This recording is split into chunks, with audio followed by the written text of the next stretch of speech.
ব্যক্তিদের তরফ থেকে ফোন আসে, রিকোয়েস্ট আসে যে কল্পনাও করা যায় না যে এই লেভেলের মানুষগুলো পর্যন্ত সাফার করছে খুব জটিলভাবে।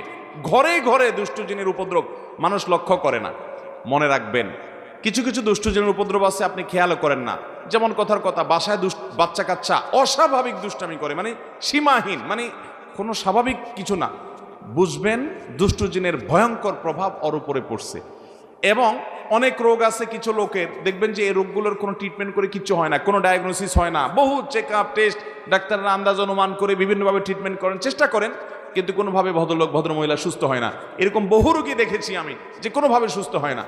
এগুলোর বেশিরভাগ ব্ল্যাক ম্যাজিক এবং দুষ্টু জিনের রোগী। ঘরে ঘরে আমাকে সাথে সাথে জিজ্ঞেস করলেন ওনারা, মুফতি সাইফুল ইসলাম ভাই এবং আমাদের তানভীর ভাই, ওনারা আছেন, ওনারা জিজ্ঞেস করলেন যে ভাই এটা কেন হয়। আমি বললাম কেন হয়, জিন, দুষ্ট জিন অর্থাৎ শয়তান